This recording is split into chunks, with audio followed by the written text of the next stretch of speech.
Well, Quiet. witching hour.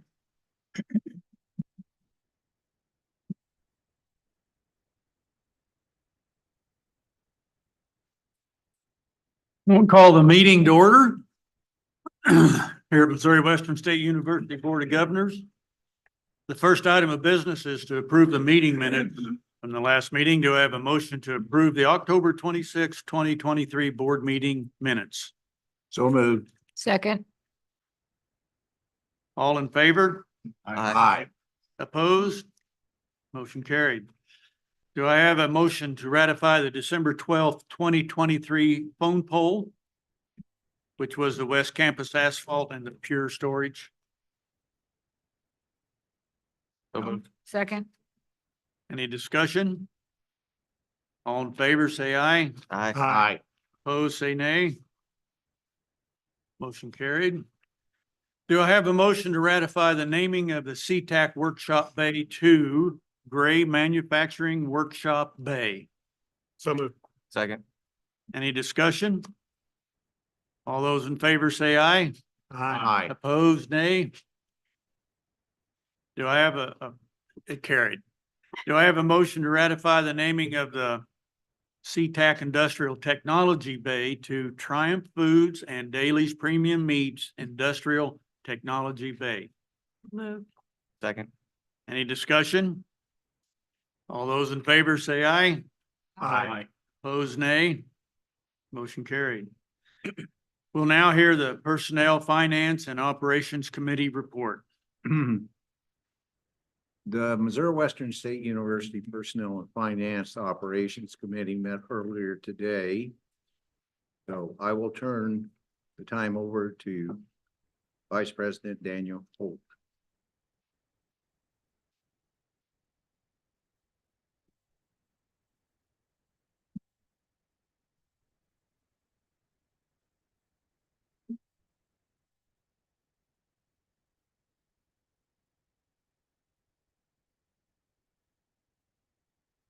Good afternoon. I'd like to give you a financial update on the university through January 31, 2024. The detailed financial statements are in your board book. Current total operating revenues through January are $40,869,558. As a reminder, in October, a decrease to student tuition fees in the amount of $1,268,344 was made to change how early college academy revenues are accounted. Prior to October, ECA students were invoiced at a higher credit rate and then discounted with scholarship to the reduced price. For the current year, ECA students are invoiced actual charges. Scholarships were also reduced by an equivalent amount as an offset. Removing the ECA adjustment, the current shortfall in student tuition fees is $2,244,970. Once recognizing summer school revenues, we anticipate reducing that shortfall by approximately $900,000, but still missing the budget by approximately 5%. This is a result of lower enrollment, and while second semester retention rates have improved, we still have a lower student headcount. For expenses, salaries are trending below budget. Salary savings of $884,330 have been accounted for through the second quarter of the fiscal year. On our current trajectory, we should realize significant salary savings pending the filling of vacant positions. Fringe benefits are on budget, and savings are not expected as a result of health insurance premium increases effective January 1. Utilities are also favorable and only at 42.5% of the budget amount. For comparison, a flat utility trend, we should be at approximately 58.3%. On this trajectory, we should realize significant utility savings at the conclusion of the fiscal year. You will find the offset adjustment to scholarship for the early college academy on the scholarships line. It will be critical for the university to continue efficiency efforts and control the level of spending on supplies and services and travel. We will continue to monitor this closely in the remaining of this quarter and the final quarter. For non-operating funds, appropriations are where they should be. An adjustment was made in October to state appropriations capital budget to include funding of $3 million for Chiefs campus improvements, including the new turf for the Griffin Indoor Sports Complex. A reminder that the university identified after the creation of the fiscal year budget that we were failing to capture the debt service principal and its cash outlay on annual financials. $2,934,051 was added to the budget to recognize that expense. The debt service principal forced us into a small surplus position, or forced us from a small surplus position into a net decrease position of 1,588,145. With salary and utility savings through June 30 offsetting our revenue shortfall, we should realize improvements in net position through the current and ongoing activities. Through 7 months, we show a positive bottom line of $7 million. Our current cash position as of January 31 was $10,694,240, 6% lower than prior year. Prior year's variance is the prior year variance of 2022 is primarily due to HERF funds provided to the university during the pandemic. Are there any questions or comments? Are you done? Nope. Haven't. Yeah. Well, this is Yep. where I come. Yep. So thank you, Daniel. The Missouri Western State University Personnel Finance and Operations Committee recommends to the Board of Governors that they approve the fiscal year 2022 and 23 university audit.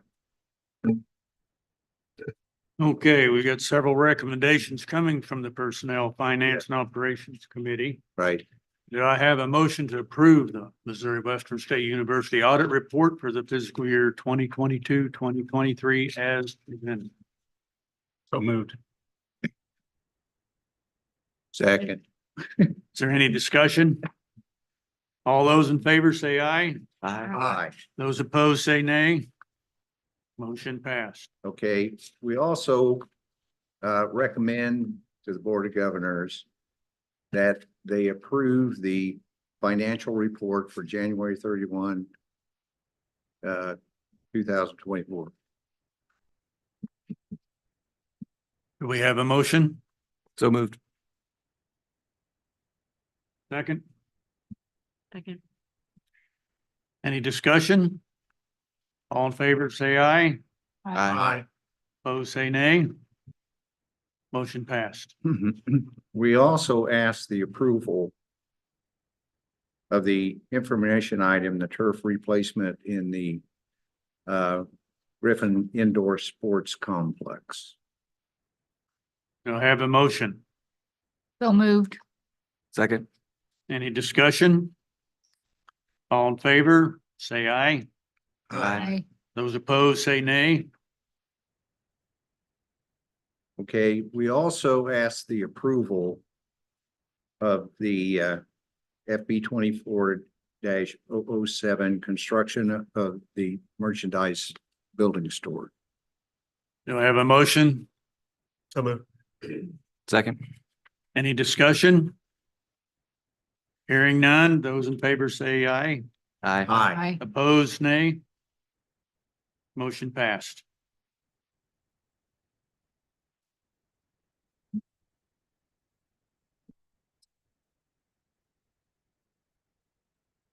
Thank you, Daniel.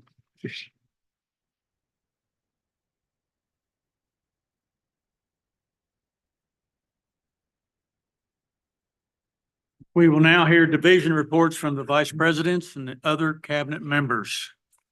First up was Mr. Daniel Holt, or is Mr. Daniel Holt.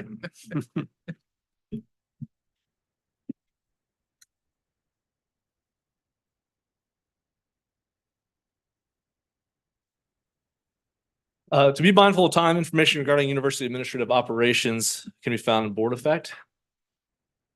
Oh, that's the wrong one. Sorry, apologies. It's okay.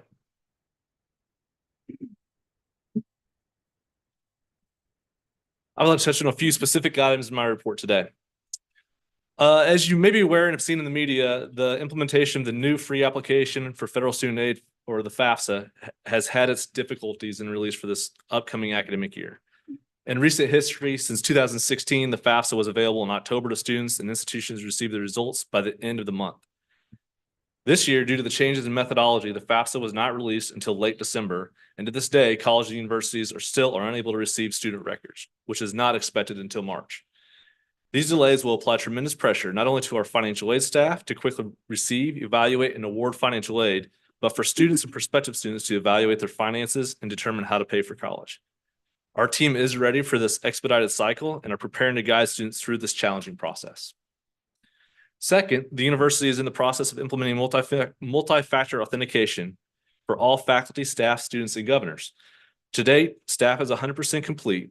Faculty are approximately 45% complete, and with the registration opening this weekend, and students will begin the registration process in April. The rollout of MFA has taken quite some time, but through various testing stages and successful rollout to staff, we are ready to complete the process.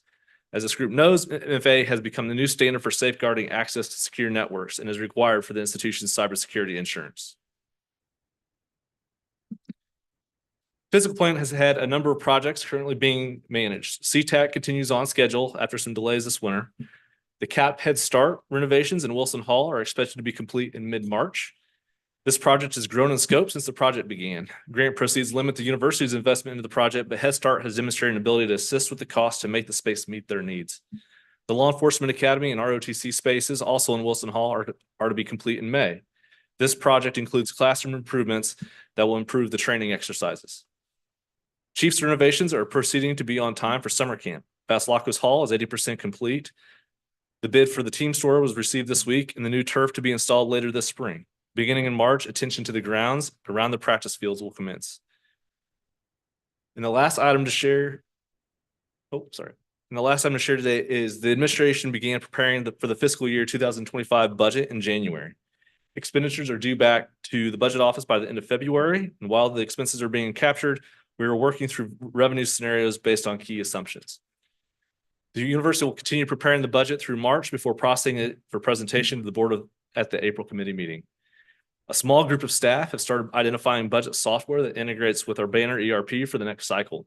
An official bid process will start this spring as implementation takes 4 to 6 months.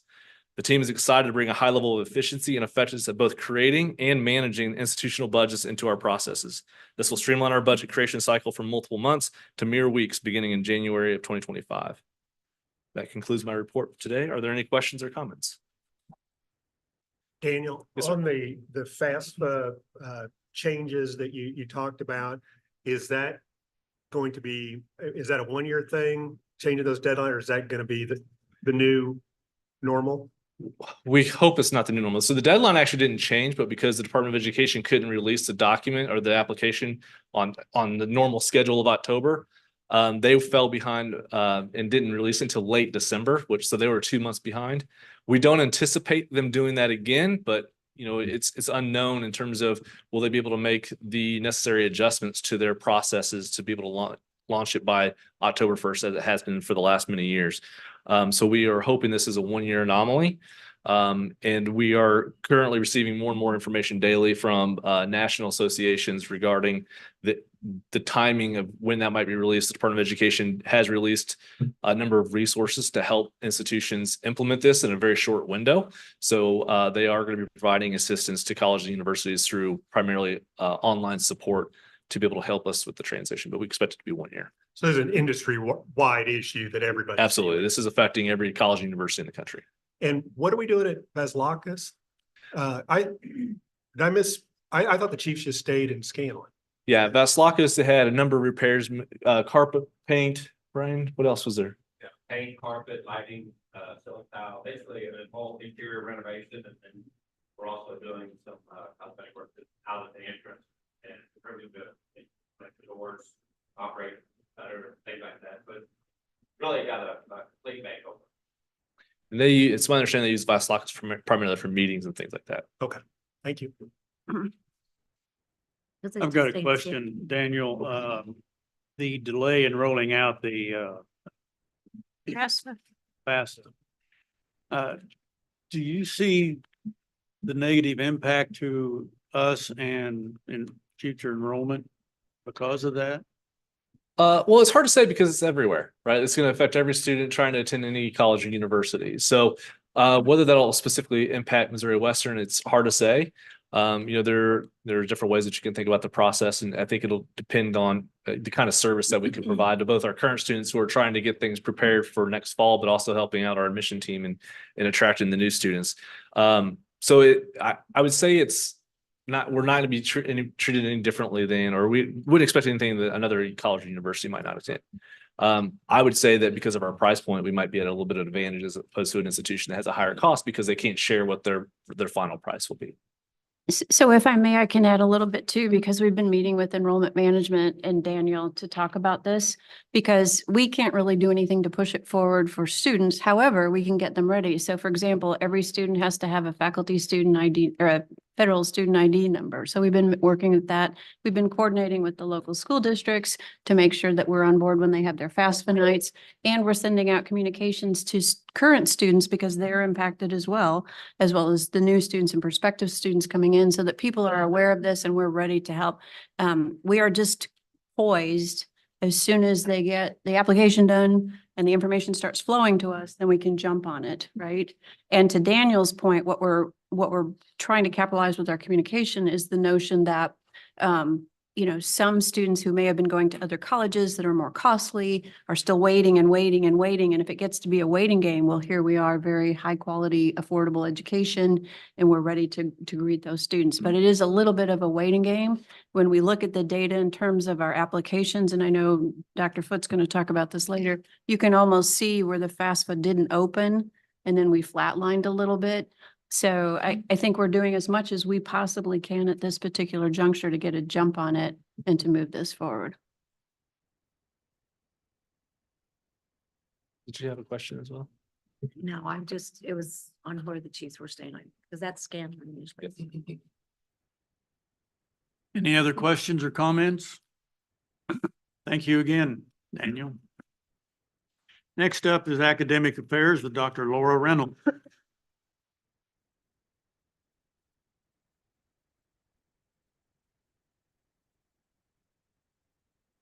Good afternoon, governors. Thank you for allowing me to address you today. And on behalf of Academic Affairs, the faculty and staff, we appreciate that chance.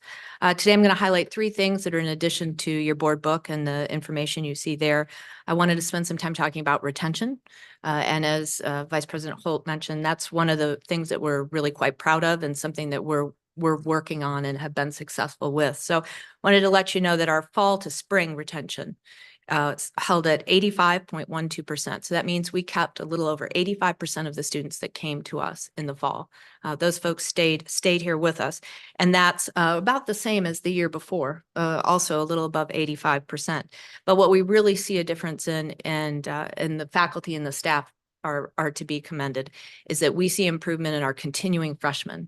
And as you recall, those are the freshmen that didn't necessarily make it to 30 credits in that first year.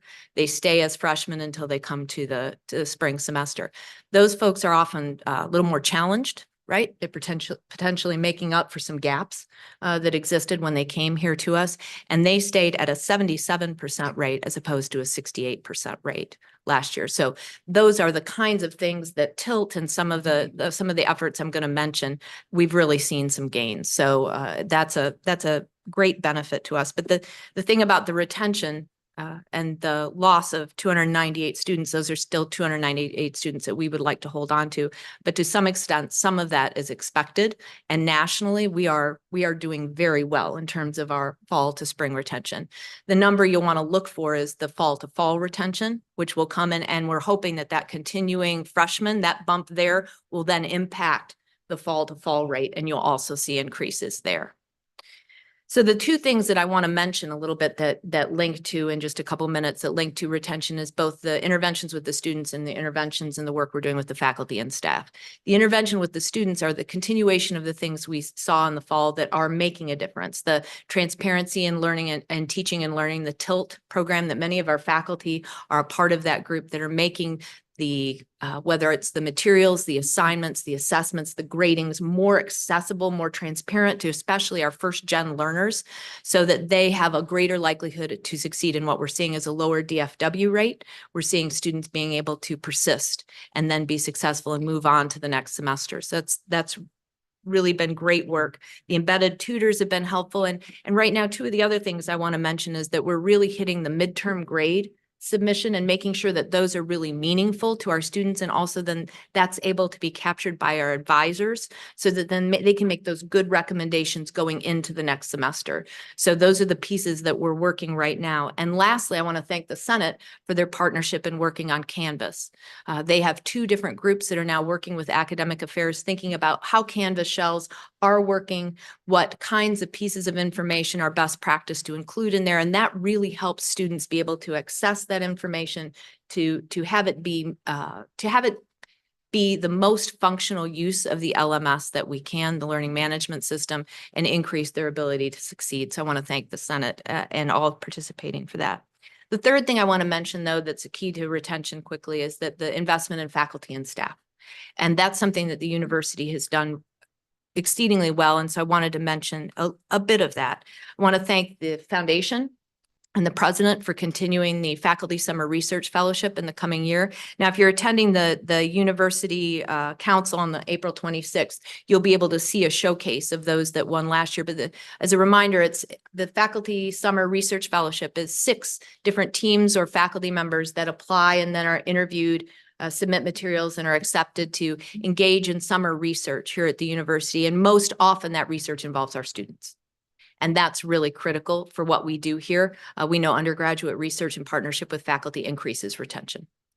And so thank you to the foundation and to the president for continuing to support that. And then the second thing I want to mention is the Center for Teaching and Learning.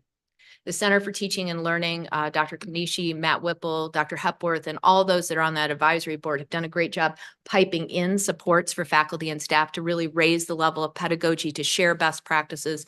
And we have an example of that happening tomorrow with GriffCon, which will be held here from 8 to 12. We're bringing in 2 nationally known speakers, Dr. Gannon from Queen's University in Charlotte and Dr. Sarah Nesrolian from University of Iowa to work with our faculty on accessible and equitable assessment. So those are the kinds of things that all that it adds to our ability to keep those students. And that's what we need here, not only for their successes as workforce and as graduates, but for our university's health and well-being. So with that, I'm glad to answer any questions. Thank you for the opportunity. Thank you, Dr. Reynolds. Next is the University Advancement and the Missouri Western State University Foundation. Mark? Thank you, governors. I'm pleased to have this opportunity to address you this afternoon. You've got my report already, so I'll just touch on a couple of points. First, we're on track for a strong fundraising year, I'm delighted to report. Note that the figures I've shared in my report with you already are through the end of December.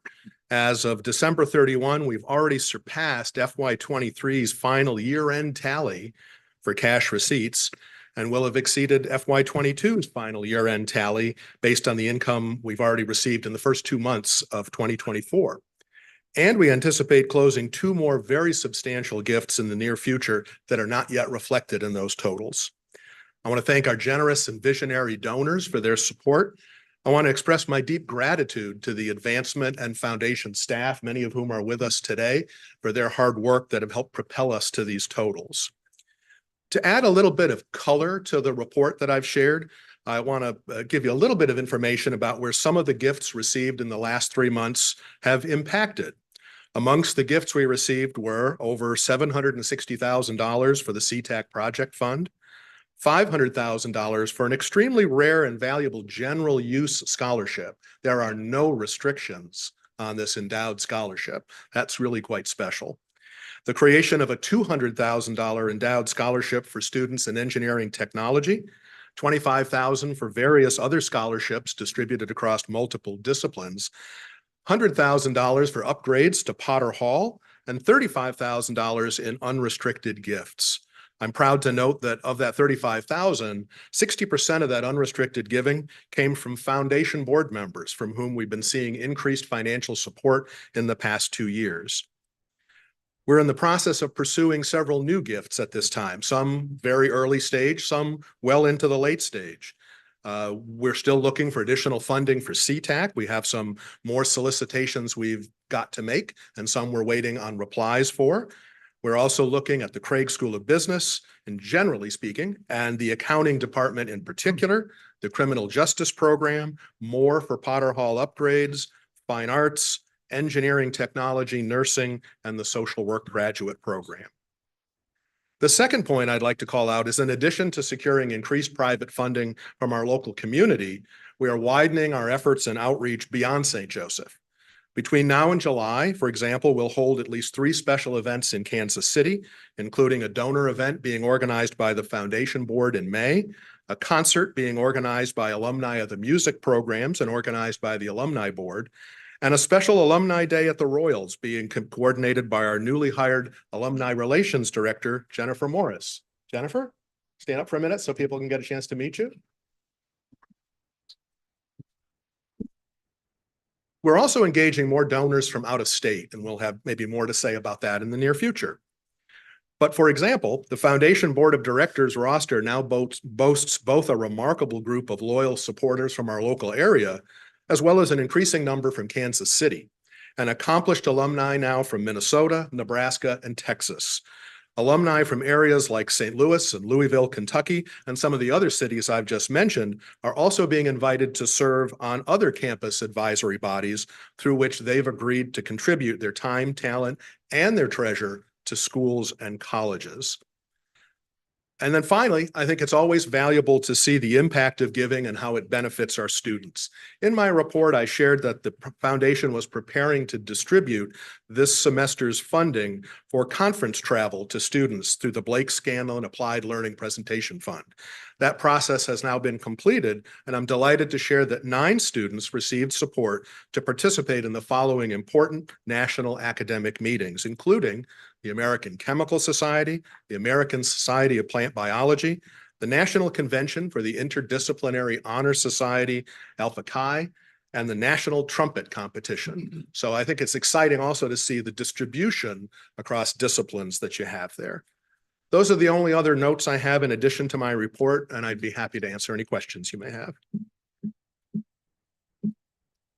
Mark, I don't have any questions on that. Thank you. It's very, very good report. I would like to offer up for the foundation, or hope that your group might consider whether there is an appropriate partnership with the Children's Discovery Center downtown that Mosaic Foundation, or Life Care Foundation is doing that. And the goal, and it looks like it's going to be met, of building a completely debt-free, state-of-the-art type facility that's not only going to be a regional attraction, hopefully even national with that. And there are opportunities there for various industries, and higher education might be one that would be appropriate with that. And so, not to get into different territory, but I think we would all really like to see that be black and gold there, that is promoting that. And I think there's some real opportunities to toot our trumpet on some of our really positive things that are going, whether it's CTAC or whether it's some of our other educational opportunities here. Not to mention that the relationship between Mosaic and the university, which not only is vital, is probably as good as it's ever been. And we have crossover of leadership there, and leaders from each institution are collaborating very well. So I know that's on your radar, but I just want to put out there and publicly say that I hope we would look into that and see how that could be a win for the university. I think those are excellent points, Governor Tiemann. And on top of it, the president and I have actually been in pretty serious conversations with Julie Gaddy over the last 6 months. They continue to progress. And I think I see not only the opportunity to be involved in the building, but I think what's exciting is conversations we've begun to have on the academic side of the house. And I don't want to get too far out of my lane. I think there'll be tremendous opportunities based on my conversations with Julie and across campus to be partners once it's open. So I think Missouri Western is going to be very much involved. And I too have a desire to see plenty of black and gold. Right. And I would just add that's been ongoing conversations. We're both members of that board. And I think there's the foundation piece, there's the academic piece, and then there's just the actual applied learning experience for our students. So we have many things in the hopper. And I really appreciate Mark's work and his kind of corralling this. So yes, and I believe Dr. Gaddy's on board for black and gold. It's the theme colors as well. So Right, that's a generational project that's happening there. Absolutely. That's, but for planets aligning, that could not happen in St. Joseph. And that is just wonderful for the, not only St. Joe, but for the community. Absolutely.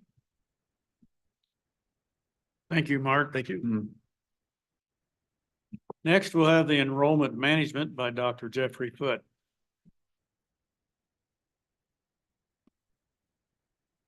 Good afternoon, governors. Thank you for the opportunity to present to you today. And it's my pleasure to present the report for the admissions and the enrollment management department, and also to follow a polished speaker such as Mark and try to live up to that standard.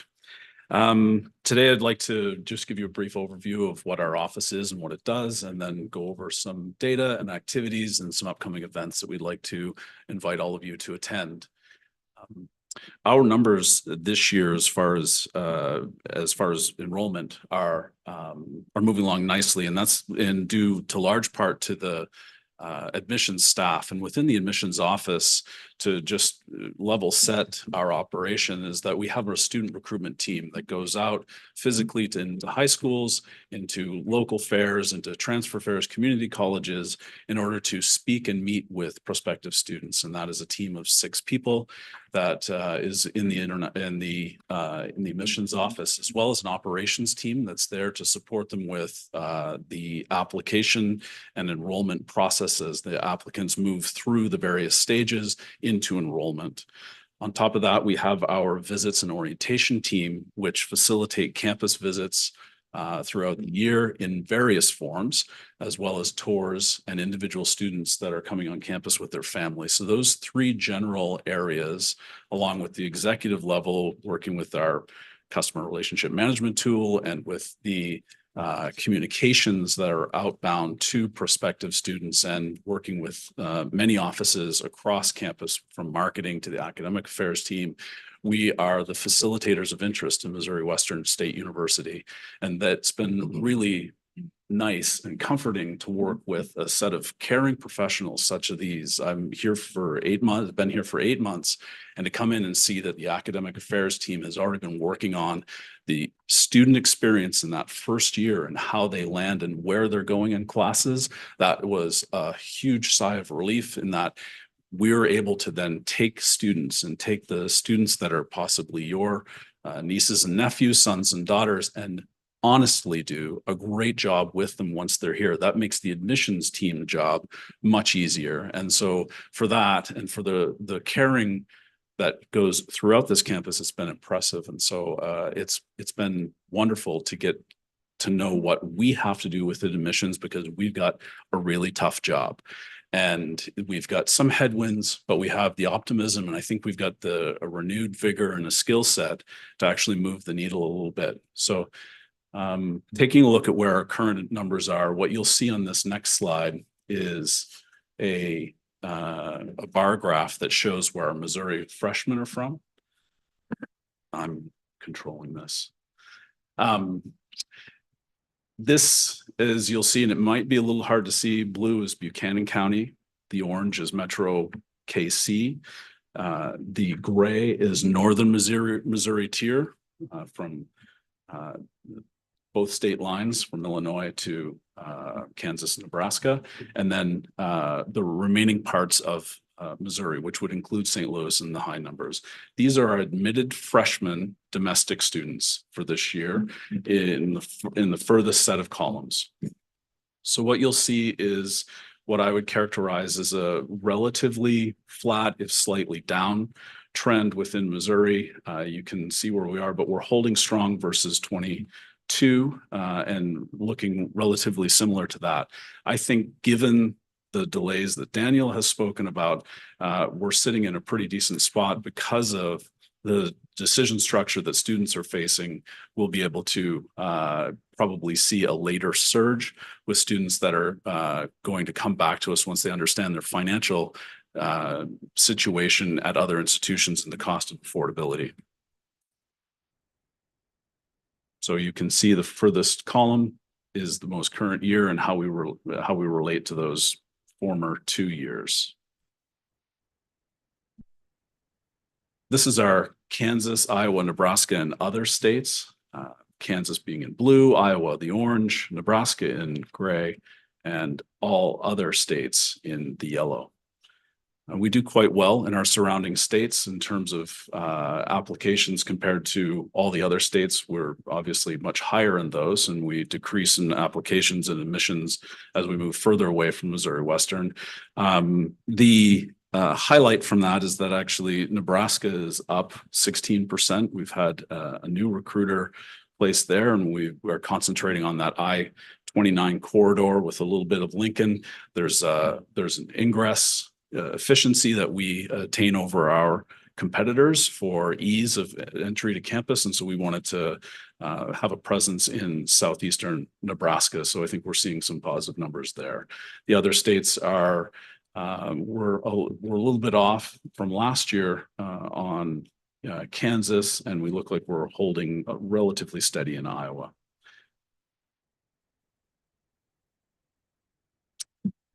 These are our transfers. These numbers are small and they're going to fluctuate and they move around with various factors.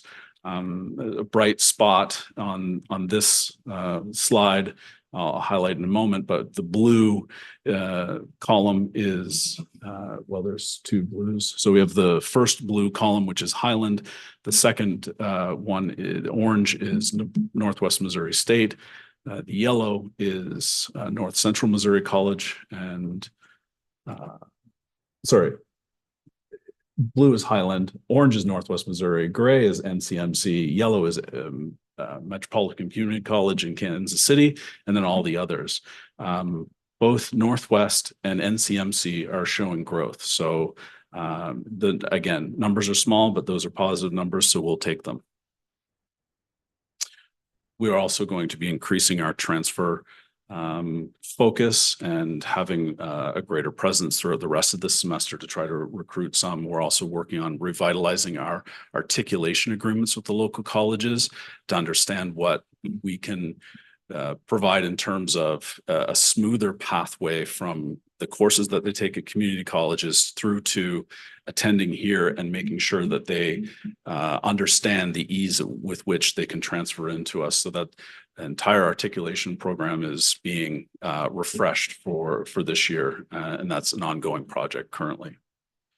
There's also positive news with the Pirates to Griffins and NCMC meeting with that group, Mitch Holder and others, to decide and understand how we can partner better along our partnership lines. The dual admission program and with Pirates to Griffins is something that we want to reinvigorate. I think that there's an attractive piece there for A+ students and how we can work with them to increase that number. And I will report further on the progress of that in the next board report.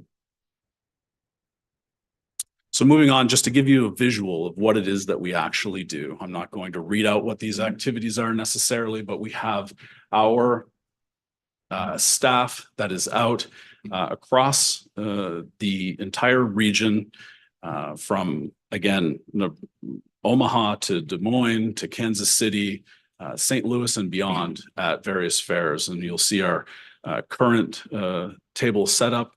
And we've engaged this year over 1,700 total students, and we've been at 211 events since October 1st. So when people ask, what are we doing? We're getting after it, and we're out and we're positive. And it's something that if you're on campus, you would never see, because we're off in far-flung places or places close. We're in town in St. Joe at various events, and we're meeting with lots of students and generating interest in Missouri Western. Other events that are related to that, they may be talking to freshmen and they may be talking to transfer students. So the My Success event in October, we were there as part of a small coalition of tables. And I think we've got a better plan with academic affairs next year, at least a better idea of a plan of what we're going to do for My Success. We have events that are at Highland Community College in the top left. We have Hilliard Technical Center, MCC down in Blue River was just a couple of weeks ago. So we are out and in the marketplace attracting students to Missouri Western. And finally, speaking of events and other things that are coming up, March 2nd is a week this Saturday, Griffin Experience. It's a great academic showcase. We invite you to come out to that. It's focused on 25 graduates, so that's juniors in their high school right now, as well as some deciding seniors will be coming out to that.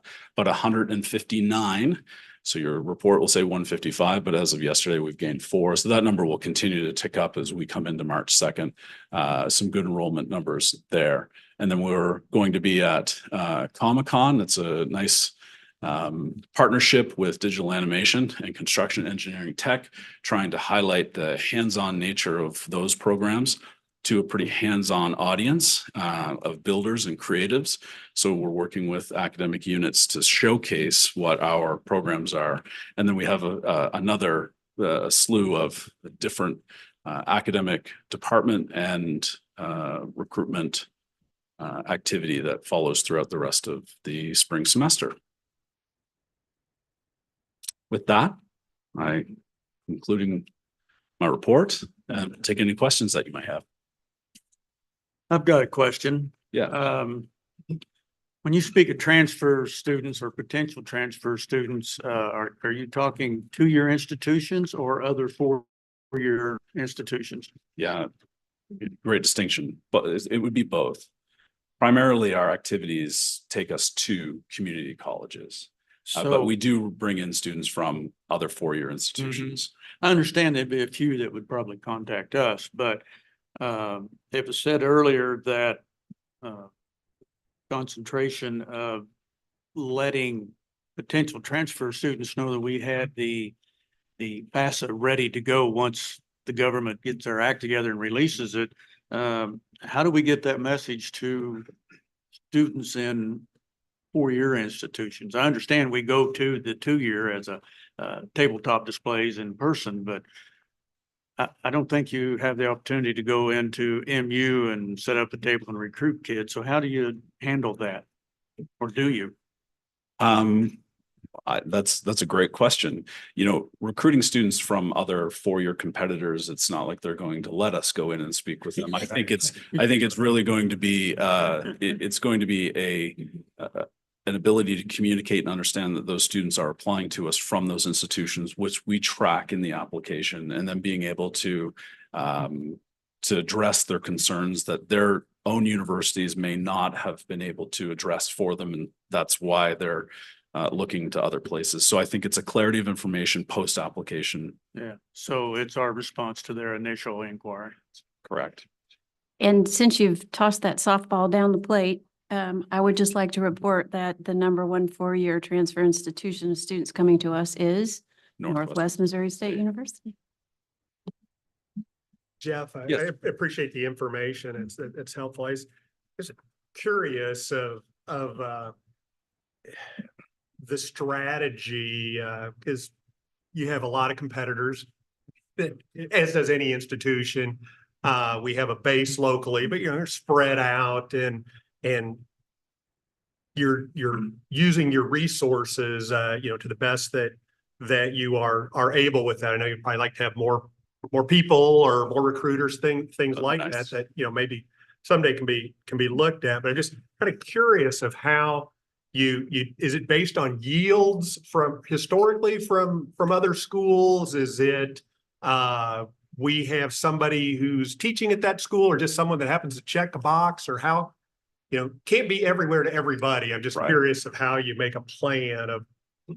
Yeah, that's a great question. And I think the strategy that I've been following, first of all, is to be able to look at the data and understand where our students have traditionally come from. and then be able to make sure that we have a shored up strategy to get our recruiters into those schools, and we have an engagement pattern. Buchanan County and the 3 St. Joe School District schools themselves are number one group of current students on campus. So that relationship and understanding how we've engaged with them, understanding how we can partner with various other entities across campus that have an engagement with St. Joe School District, and all the local districts within Buchanan County, Andrew County, and beyond, how we can actually be good partners to them. So the strategy is really to shore up and understand what their needs are and be together with them. Being here for the first year, my job has been to understand what that set of relationships has been. I think on a broader strategy is how do we look to the larger market and understand how attractive we are to our local students and understanding their needs. That allows us to then springboard into talking to the market in Kansas City or the other urban areas that surround us, and really being able to tell our story about the academic programs that we have on campus. I think that's, if you wanted to talk broad strokes in terms of strategy, I think that it's the ability to speak very clearly and plainly to the parents and students that are out there that we've got some really down-to-earth, pertinent programs. We've got excellent sciences and the classic university programs as well. But what we're doing to move those students from one level to the next into the employment field, I think that's going to be our larger overall strategy into the future, is really doubling down on that ability to put students in excellent jobs. And that's what's going to drive us forward into the future. If you've been here long enough, and it's probably not a fair question of no, what's the feedback we get of what is the most attractive? Because we've got a number of things. I mean, is it our open enrollment? Is it our applied learning? Is it specific programs? Is it affordability?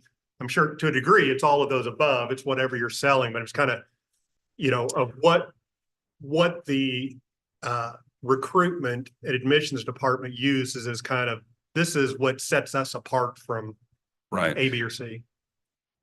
I would say that it's probably proximity and price in terms of what is attractive to our current set. And I think that we need to be able to continue that affordability track. But I think it's a bigger message to a larger group that we're actually moving students through a higher educational experience and leaving them with less debt. And I think that, and we're doing that in an efficient manner, and we're making sure that they're coming in and they're actually being successful, and we're actually putting them out into the field. I think those are the things that people, when they look at what we do, we have a program that they like, we're relatively close, we're affordable, and then they understand what it is they want to do afterwards. I think that might be part aspirational because that's going to be a core messaging feature, but I think that's what I've distilled as some of the pieces where we're much more competitive in that than our competitors.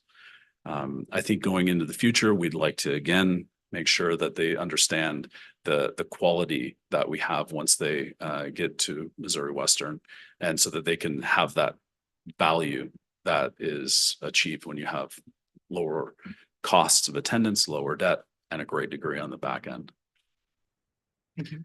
Dr. Foote, how do high school students who are enrolled in university classes, how are they counted towards enrollment? Those are our ECA classes. And so those are counted as a separate category that's within our dashboard. Right. So like every other higher education institution in the country, dual credit, early college, whatever it goes by, is counted in head count. Okay. And I would ask governors, because I was thinking about this, I would ask governors to really think about this because, several years ago when this dual credit just started, it was like, oh, well, it's just high school students. But that the reality is that high school students are starting college in high school. Yeah. And that if we're not going after that segment of the population, we're going to be way missing out. We have high school students coming in with enough credits to be sophomores. And I've seen students come in with more. The idea then is where the focus has been, and I've talked to Dr. Foote in academic affairs, is matriculation. Of those, about 1,000 students that we have coming in the fall, how many can we get to come here? And so we've had many good conversations about some initiatives of getting them to campus, making sure they can see themselves there, making it attractive, selling all of the messages meant after that.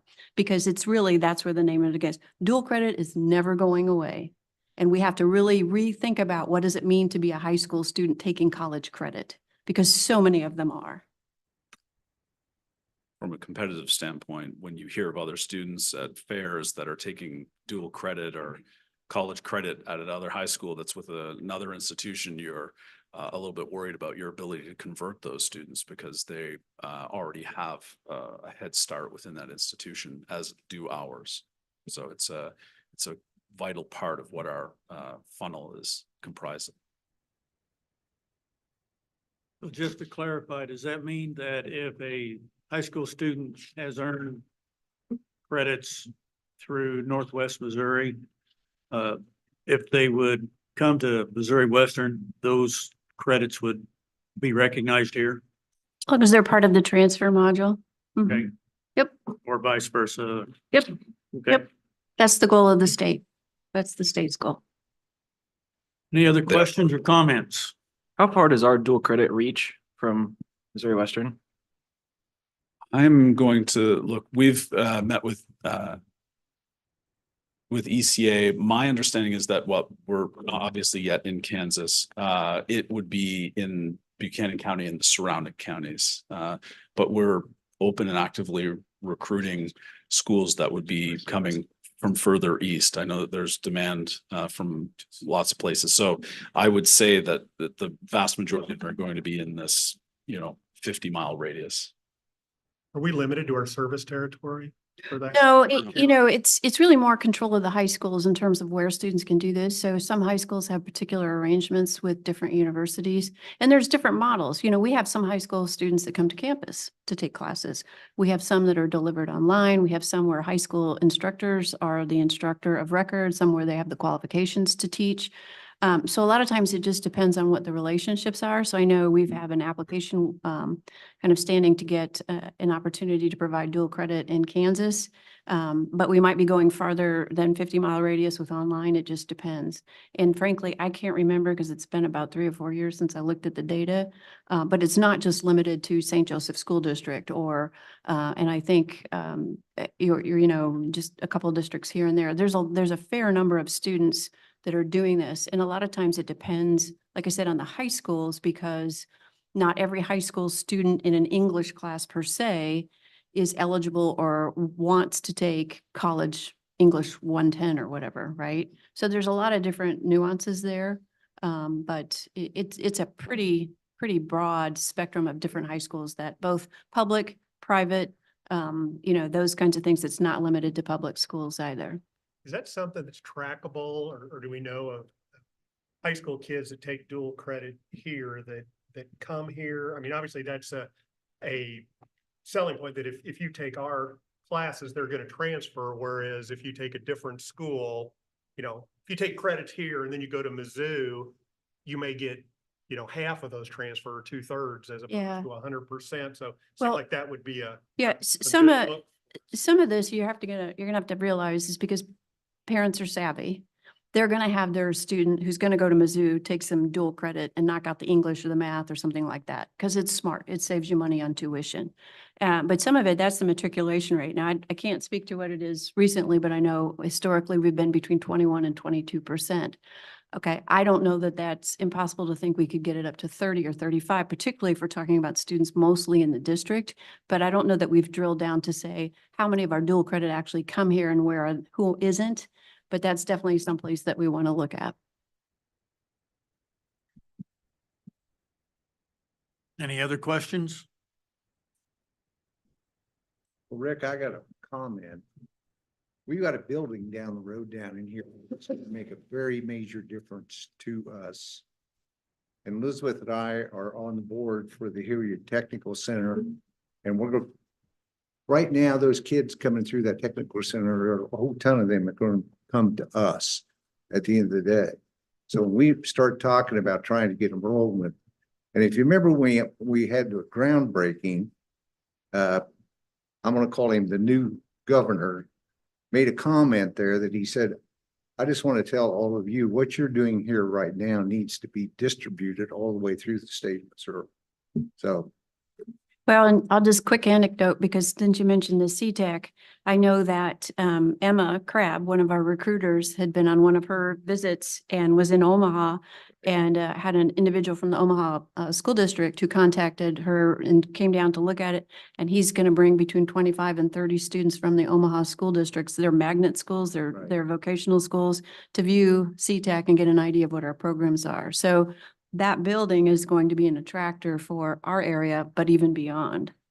and you know, we're building ours, but if you go back to the Hilliard Technical Center, they are increasing the space and the stuff they're doing. So effectively, we're both doing exactly the same thing. But we will come together at the point in time. Thank you. Thank you. You agree with Dr. Foote. that? All right. Student Affairs, Dr. Robert Goltra. Front center, sir. Thanks.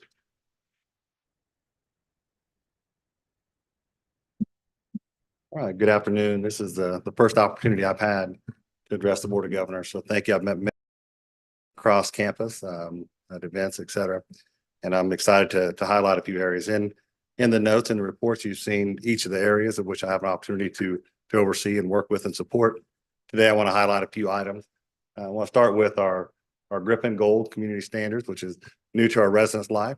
Each one of us have our thoughts and viewpoints on residence life. Some of you may have even lived there as students there or know of people who are living there. So with that being said, really important that as you come in and you evaluate services and opportunities, that you also then start making adjustments based off of critical data and your lenses and your expertise. One of those areas, if you go to the next slide, please, would be a soft launch of what we're going to call Gold Griffin Community Standards. That launch was taken very seriously. We had a chance to work with many bodies across campuses. Right here with athletics, we had a chance to review what that means and what that would look like, because it would impact a number of our student athletes. Had a chance to work with Student Government Association so they could review. Then we also held open forums for our students to attend and listen to more about what this is before we went into a soft launch for our spring semester. So I'll get right into the heart of what Griffin Gold Community Standards is all about. We took existing policies for conduct, both for our student conduct within the residence life and also across campus, and we aligned those with points. As you look at a point system, you could look at that at punitive, but I want to share with you also the bright side to that. So I'll give you a couple of examples. If I'm student A and I have a noise violation, I may get 1 point. And then maybe I am found with a really messy room. Nobody in here have ever had a messy room in college, but if you had, you would get a point. And then you may get to that third point for another violation. At that point, there's a remediation phase from our community conduct standards person who would talk about, we're seeing some ongoing issues here. Let's talk about this and let's talk how we can be restorative in nature. But let's say, for instance, you have 3 points and you know you're getting close to that threshold, which at this point for the soft launch, we have 6 total points. If you're getting near that, you can go out and volunteer through Kim Segrist and Center for Service, and you can volunteer for X number of hours and work off a point. You also have students who can't necessarily afford some of the fine system that are currently in place with our residence hall. They can also go out and volunteer for X number of dollars an hour and work off their fine system. The beautiful thing about that, we know what volunteerism and that spirit does. That's proven. That's why we've invested in it through applied learning in other areas here at the university. So now that's another way yet to engage students in that process in a more restorative manner. The other pieces that you're going to look at is if I'm student B, and let's say it's a little more egregious and I had maybe a verbal argument and it was loud and that raised up to about 3 points. Again, that would give me that mediation opportunity, give me a chance to work off some points. But then I had another outstanding issue that got me up to that 6-point threshold. I just want you all to know at that point, what I call that is kind of the Bon Jovi song, Living on a Prayer, right? So at that point, you have an opportunity to go before a board of peers, whether that be faculty, staff, students in our Res Hall Association, and state your case why you should get another chance. And at that point, they would help vote on that. You've had a chance to reflect on your time here, what it means to be a community member in those res halls, and then also state your case. At that point, they would vote on it and decide if you get that another chance or if it's time for you to transition. Now, those are for more low lying areas, but more egregious things, which sometimes pop up, whether that be an assault, whether that be a situation with a student with a weapon, that doesn't fall into our point system. That then becomes an administrative hearing of which the Director of Residence Life, pro staff, and myself would handle within our respective offices and make a more timely decision. Part of this was trying to expedite the process that sometimes was labored out to sometimes 3, 4, 5 weeks, and students weren't necessarily given an opportunity to be restorative.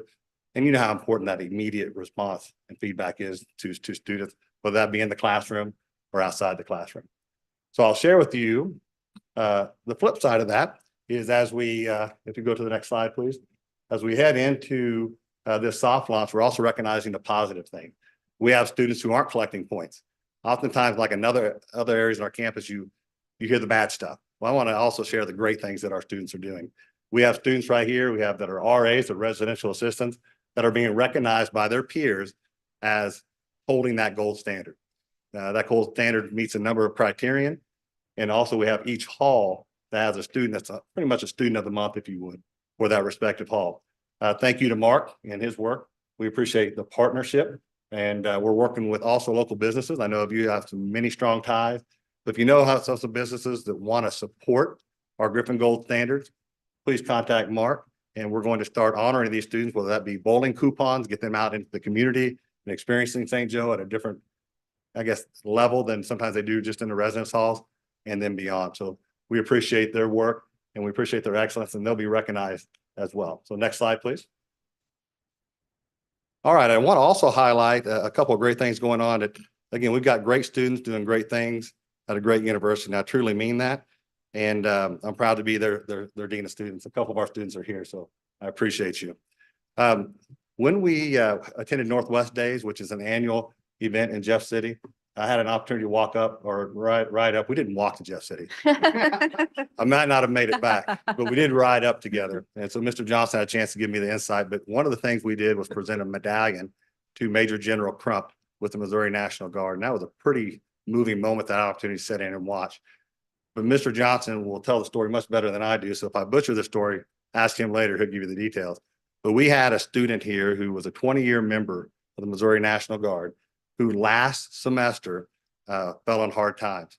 Not only was his car broken down, not only was he destitute in terms of finances and wondering how he's going to feed his children, but then also, oh, by the way, I'm enrolled and need to go to school.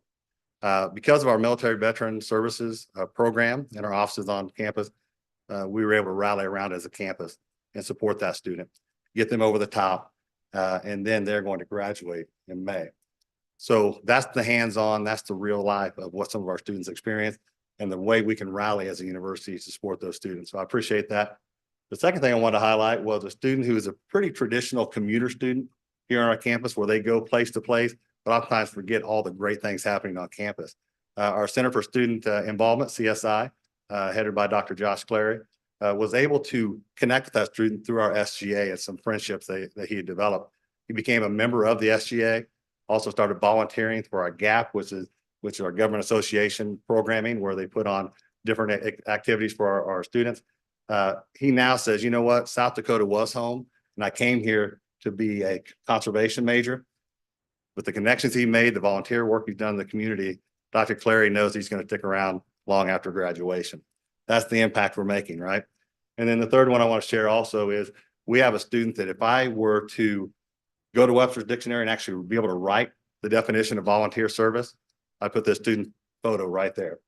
This student was recognized at our Martin Luther King Day events recently, but Kim Segrist says, yes, he is the model of what that looks like. So I just want to highlight some great things going on. We will continue. I was working with Mr. Johnson. We're going to continue our partnership with the city and the county in terms of that partnership. So I thank all the efforts for you guys as well for doing that. All right. And then lastly, just want to share with you real quickly that we are continuing to carry on the legacy of Mrs. Barbara Strong. I want to share one particular person here I've not had a chance to meet. Over lunch, I got to learn more about your mother, so thank you. And I thank you to Ms. Kim Weddle for bringing that to light. We now have 9 very deserving students who will be attending that. They were nominated by their peers. One in particular nominated a few in here, and then also by themselves, self-nomination. We reviewed those application processes. We'll start on March 6th. They'll get 1 credit hour free, but most importantly is the networking opportunities, the camaraderie, and the opportunity to truly build on the already great leadership skills they have. So that's my report. I appreciate your time. Question, excuse me, questions, comments? Dr. Golter, you appreciate you going through the, like the point system and that kind of demerit process like that. Do we have a process in place if there are issues that aren't students? I mean, obviously, you know, it could be police activity, but I just mean are there points go to someone if it's your friends who are non-students that cause an issue, whether it's noise or whatever? Is there plans in place for how that's dealt with? Your student code of conduct with residential life across the campus. I keep a hard copy on my desk and I'm making notes year round in that. And I know that there'll be a time where I'm able to present policy updates and changes and you'll receive those. But one of those will be around the guest policy within the residence life. Right now, we have an online form that if I were to ask my director, where does that go and who approves it? He would struggle a little bit with that. So I share that with you as we are tightening those things up. And some of that is also what some would say, well, we need more RAs because someone can't man that desk where maybe a guest would check in for security purposes and open access. As you know, we have card access in our res halls, but people can prop doors and different things like that. So I'll say two things to that. Number one is we are going to improve that application process and make that a check-in system for kind of a central location. Not that everybody will truly follow that, but that would be attributed to you as a student in the residence hall, that if you don't follow the policy, there would be a point attributed to that. So to have a little bit of teeth to it, if you would. But I think the most important thing is the amazing relationship that I've already had a chance to build primarily because of Chief Voltmer and that work together. There's not many days whether she's not in my office or I'm not in her office. And that's not punitive in nature, but that's how we can truly be restorative with our student. And she's got a spirit for that, as you guys know. And so that's been plus as well. So she is able to give me some lenses and eyes on that allow me to beef up some of the policy. And not so much from a punitive lens, but from a protection lens, because it's safer, more respectful our dorms are, the better off we're going to be, because that's a money generator as well, right? Absolutely. That's right. That's a high priority to parents. That's right. If your kids, you know, coming here, I just appreciate that that you're acknowledging that is a priority and that's great to hear. Yeah, thanks. Anything else? Thank you, Dr. Goltra. Next is marketing and communication, Mr. Kent Hire.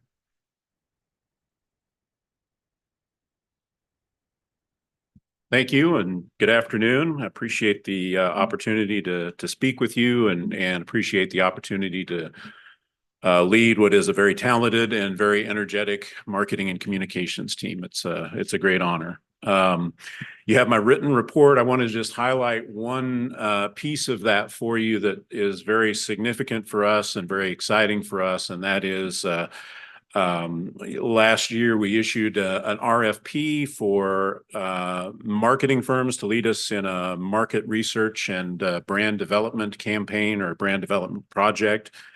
It's been about 5 or 6 years since we've gone through a project like that. And obviously a lot has changed here at Missouri Western. A lot has changed in the higher education environment.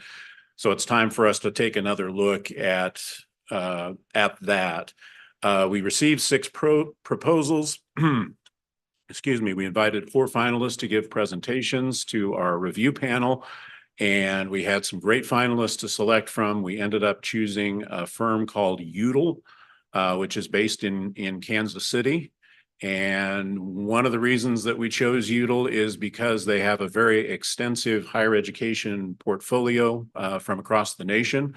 But they are also living and working here in our service region. And we think that the sensibility that they bring to that will be a nice complement to their expertise. President Kennedy, Dr. Foote, Dr. Hire, and I will have a kickoff meeting with Udall next week, and we'll learn more about the process. But in very general terms, what Udall is going to do is assess who we are, what our current Missouri Western brand is, how we perceive ourselves, how do others see us. Really, it's kind of getting the answers to the questions that Governor Tiemann was asking earlier about what differentiates us in the marketplace. And this will be a part of that process, is figuring out how we're perceived, how we perceive ourselves, and how we can help convince others to see us the way that we believe that we need to be seen. That assessment will include some meetings with key stakeholders, including this introductory meeting next week, but also they'll be meeting with students, current students, prospective students. They'll be meeting with alumni. They'll be meeting with faculty and staff, with community members, and that may include, I would imagine, again, we'll learn more, but I would imagine that will include maybe some opportunities for the Board of Governors to talk about Missouri Western. So would encourage you to participate in whatever way that you can. And then from that assessment, UDL will help us develop a brand strategy to communicate our unique story. So this will really provide us with a framework for everything that we do. We'll bring a focus and structure to our marketing efforts that we think is going to be very critical. And so we're just over the moon excited to get that process started. And so with that, I'd be happy to take any questions. Thank you much. Thank you, Kent. Next is a report on athletics by Mr. Andy Carter.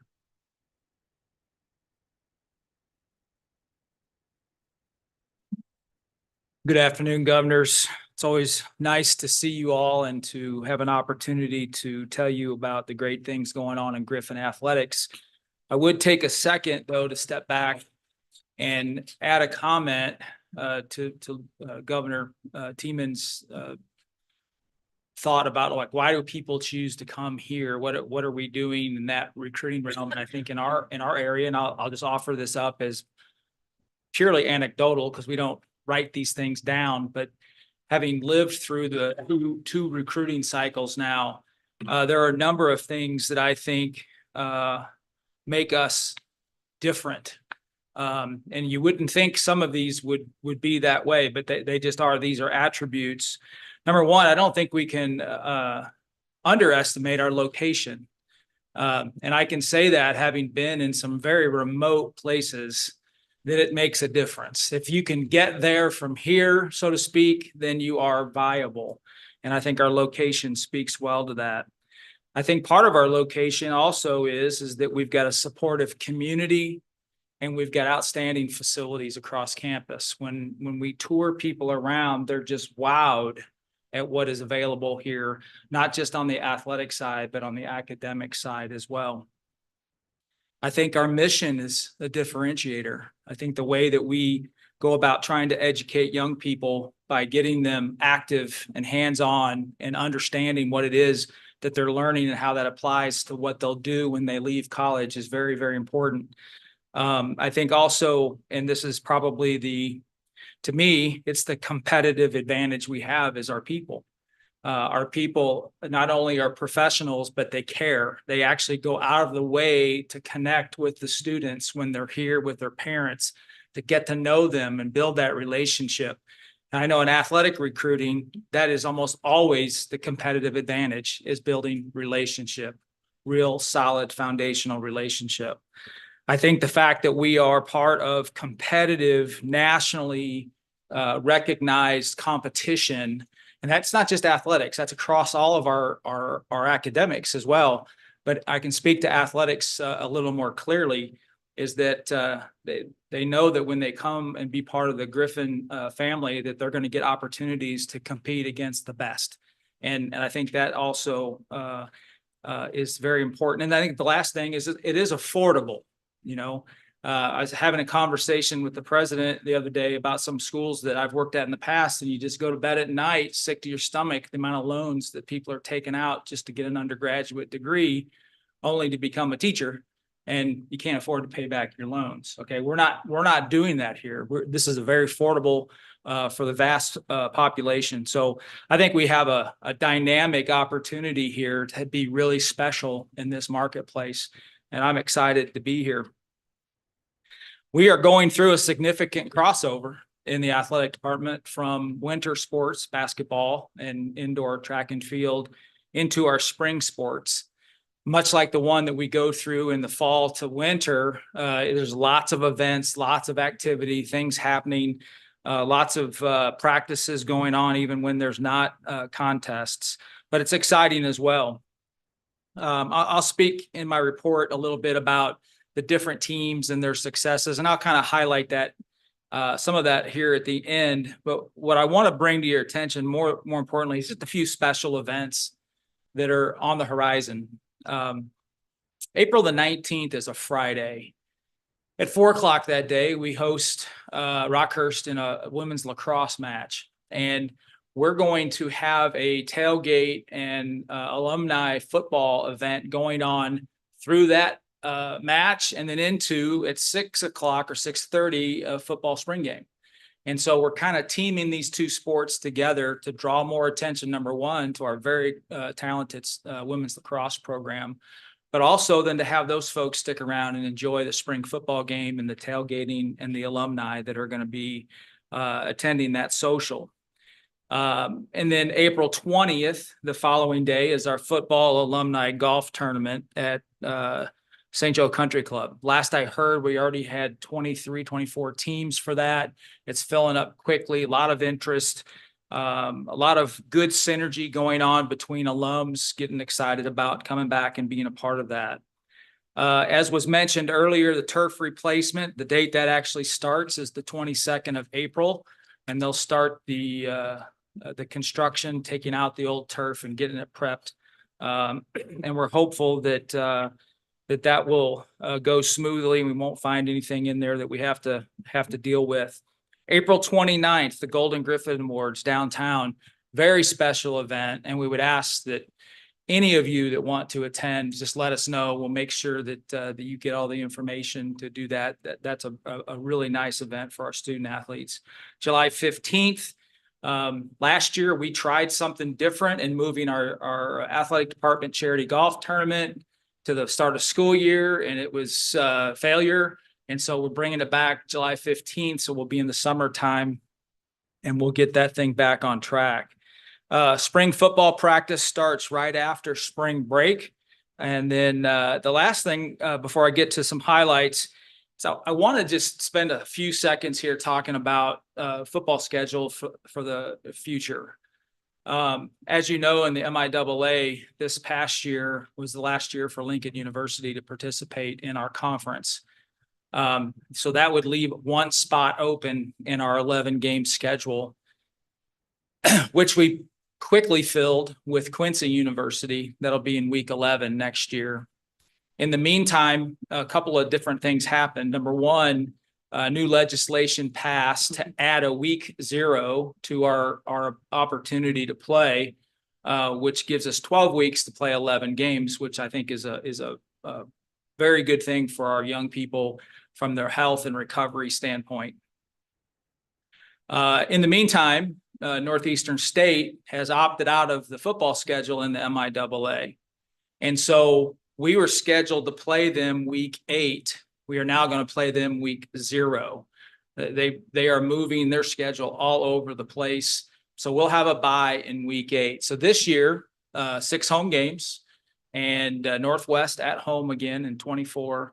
And then as we roll into 25 and 26, what it looks like without much set in stone yet is that it'll be a 12-week to play 11 games. We'll play 9 conference games and 2 non-conference games. The week 0 will stay, but it'll be called week 1, so everybody can kind of get off of that vernacular. And then we're working with 2 schools to fill week 1 and 2. It looks like there will either be a conference-wide bye in week 3 or a conference-wide bye in week 9. Has not been voted on, has not been decided.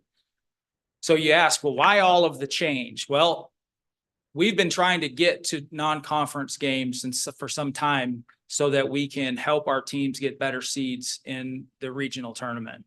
And so this should help us. I'm fairly close with one of those non-conference games. Matter of fact, as I was sitting here this afternoon, I received a contract to review for that for 25 and 26 in that first week. And then we're haggling with a in-state school on another game. So you're going to hear a lot about that schedule, and I just kind of wanted to lay it at you. And if you had any questions about that in the future, don't hesitate to give me a call, and I can help you understand that. Just a couple highlights. Women's basketball, obviously having a good season again, nationally ranked 21st, and came out in the first in consideration poll. They list the top 10, the 10 schools they're considering by alphabetical order. We're listed in that. We have done everything we can do, and we have set the stage to win a conference championship. And so that would be the first time since 2015 and 16 since that had happened. We've got Saturday at Northwest, Thursday at Newman, next Saturday at Pitt State, and we'll see what happens. But I'm very confident in those young ladies with 3 games remaining. Women's tennis off to a great start, and it might be one of the most difficult things, the way they stream things these days, to watch is a tennis match on stream. But after the basketball game last Saturday, I came over to my office. We were playing at Augustana, who was ranked in the top 20. They got off to a fast start, and here we come roaring back, and it's 3-3, and we are our five seed tennis players are playing each other, and we're down 1 set. We tie. Anyway, it goes all the way to the end. It was thrilling. We win, and they are just. This might be the best team that we've had. They're deep. They're exciting. They understand the weight of being nationally ranked and what that means. And coming off of last year, I'm really excited about their season. Baseball off to a good start. Split their first series and then won the next 2 series and open up in conference play this weekend. And then our women's lacrosse team is off to the first 2-0 start in their short time as a program. And we had the defensive player of the week in the GLVC this last week. So just some highlights about some really interesting and fun things that are happening. If there are any questions, I'd be glad to address them. Andy, on women's basketball, is there any potential for hosting the regional? Well, yes, and we're putting the bid in for that. It's not, I think it's due the 1st. Biggest issue we have is hotel rooms. We just don't have enough hotel rooms, and there's a lot going on that the particular week that we would do that. We'll figure it out, and we'll even if we've got to go outside of town a little bit, I'd rather not do that. But here's what happens: the school up north, they just assume they're going to host every year and everything, and so they block rooms in St. Joseph for that. And so we're trying to break that blockade a little bit.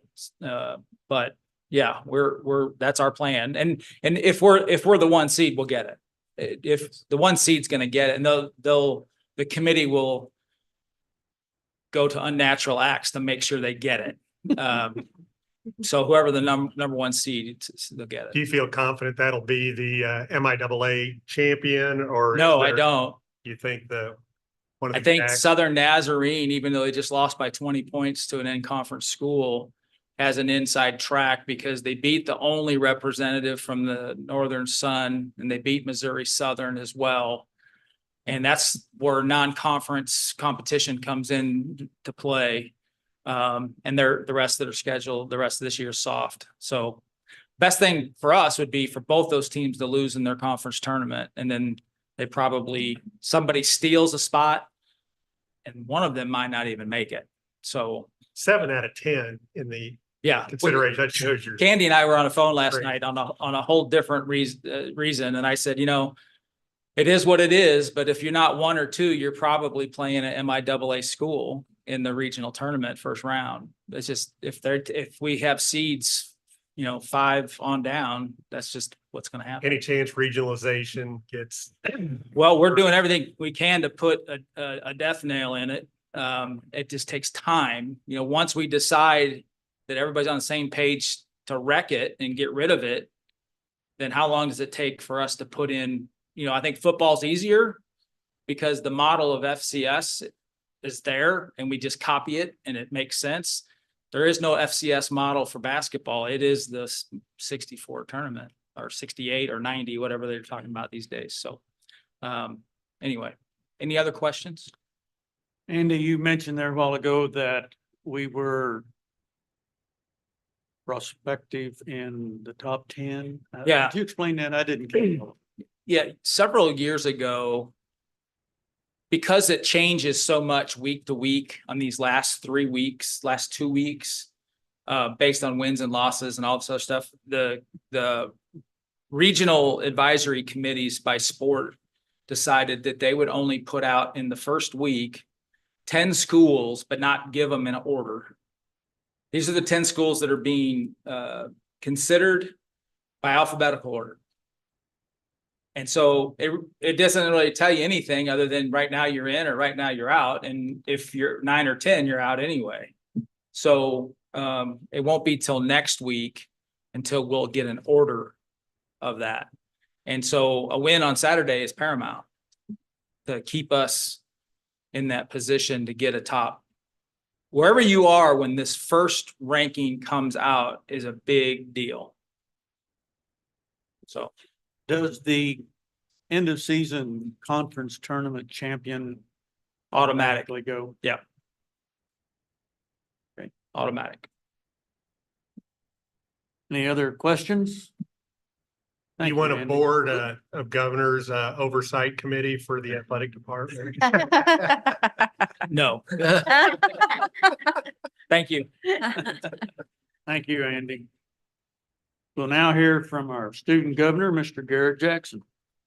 Good afternoon. Afternoon. I'm happy to report students are excited on campus. It's nearly halfway through the semester, and that's scary but exciting. I'm excited. Recently, I got to meet with a couple of the academic or student affairs staff, John Vanderpool, director of Res Life, and also Kim Segrist, director of community involvement.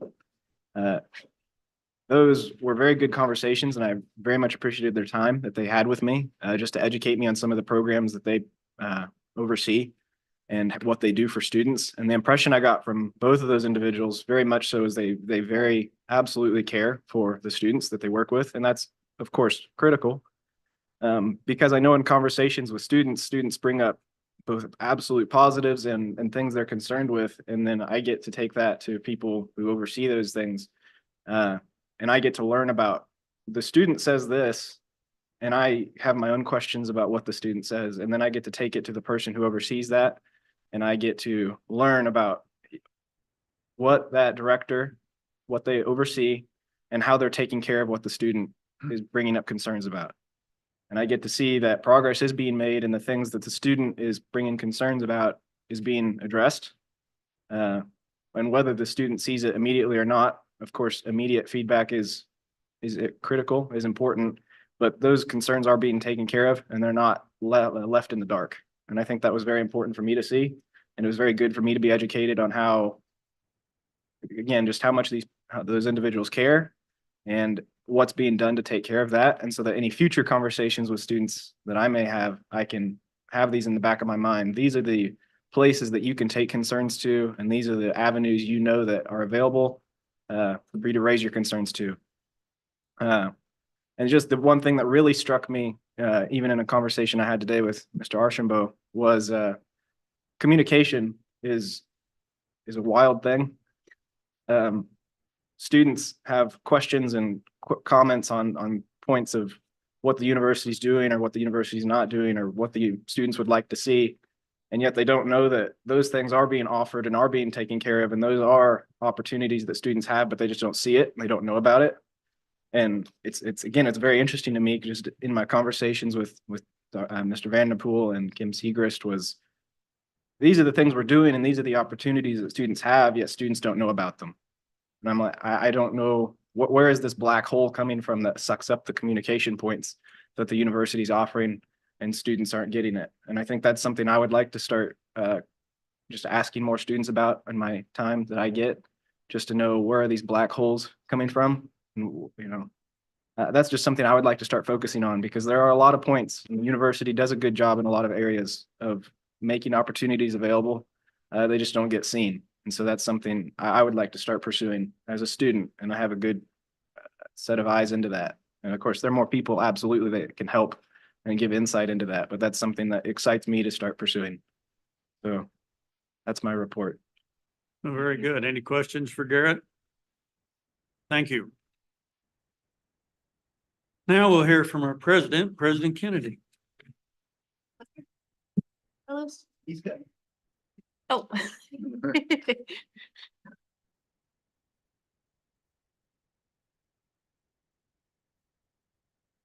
Sir, appreciate that. Can you move that bar up a little bit? Or put it someplace else or something? Can you shrink it? Oh, beautiful. Okay. All right. Well, good afternoon, Chair Eversole, Vice Chair Norton, governors. Thank you all for the opportunity to speak to you all this afternoon. Bravo, Student Governor Garrett Jackson. I really like what you just said. I'm so eager to get you involved and get communication going. That's super. But we've all just listened to many positive things happening at Missouri Western State University, and there are multiple activities, initiatives, and events described in the board's board book and under our many division reports. What I'm going to do today is present a little information to the board, which is a little bit atypical of what I generally do.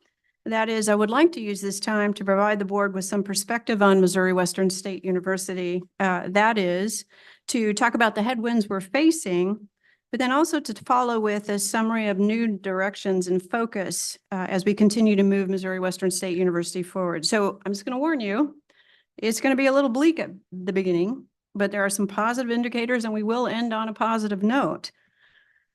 Here we go. So as I mentioned to many, this is my 27th year in higher education, 27 years. And as such, I have personally experienced many of the dramatic changes that higher education has undergone over the last nearly 3 decades.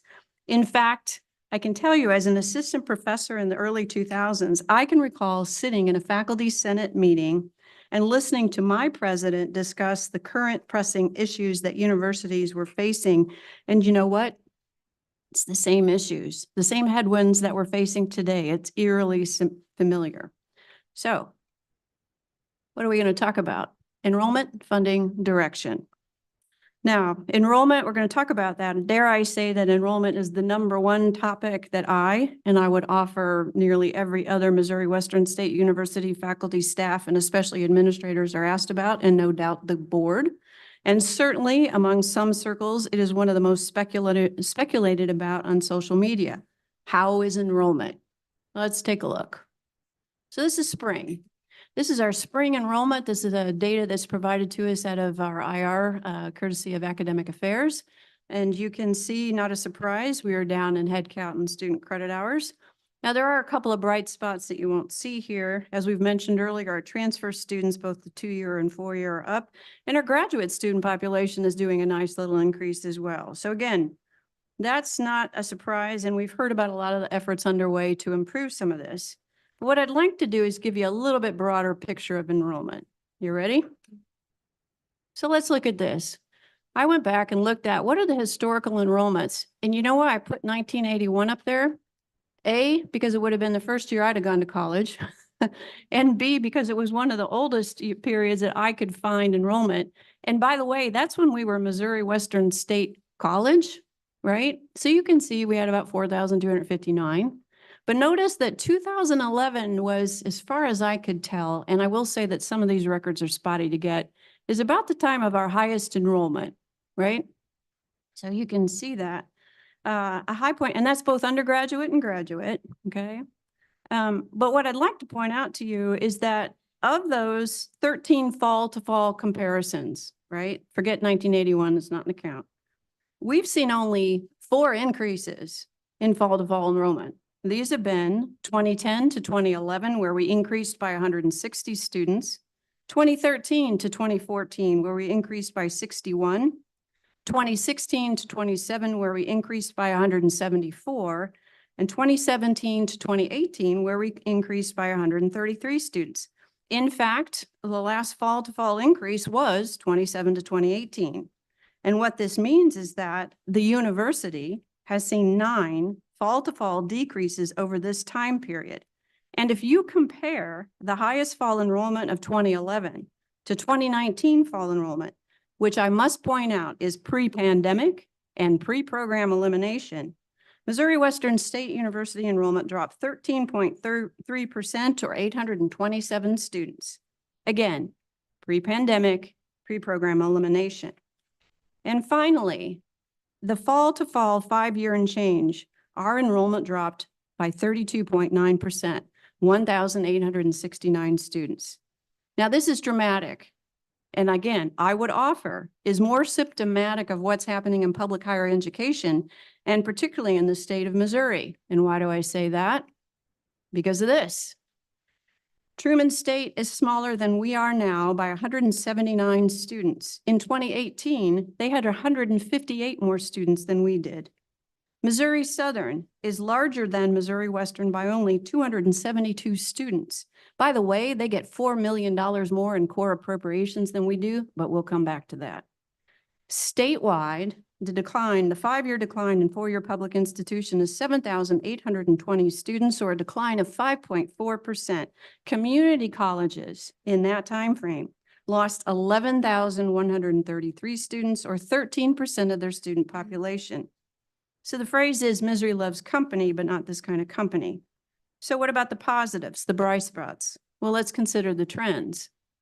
Enrollment at Missouri Western, as you can see, the peak declines during the first, again, this period of time, were during the first fall, COVID fall of 2020. Remember, that's when nationwide 11% of high school graduates decided to stop out of college education. 11% of high school graduates who graduated in the spring of 2020 decided that going to college was not something they wanted to do. The statewide decline for that period was 5.4%, and again, community colleges lost 13%. If you look at the fall 2020 to 2021, we also experienced the continued impact of COVID-19 and program eliminations. In fact, if you look at the fall 19 to 20 decline, and then again for the fall 20 to 21 decline, you can see that that accounted for 55% of the 5-year fall to fall decline. 1,027 students, so slightly over 1,000 students. But here's a bright spot. Notice that the smallest decline was from fall of 2022 to fall of 2023, or 208 students. It's a significantly smaller decline. Again, if you look at 2018 to 2019, that decline, again, pre-pandemic, pre-program eliminations, it was a smaller loss 2022 to 23 than before then. So that's our enrollment picture. Let's talk about our service area. We have at Missouri Western a 10-county service area. Anybody name these?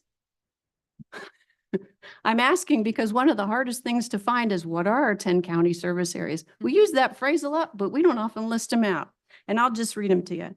Andrew, Buchanan, Clay, Clinton, Platte, Caldwell, Davies, DeKalb, Jackson, and Ray. Now, the last 5 counties, they're not typically large enrollments. We don't really pay attention to them. So let's just talk about the top 5. In fact, let's look at Buchanan County. That's our home county because just this spring, that county produced 64% of all the students coming from those 5 counties and a little over 1/3 of our total student enrollment.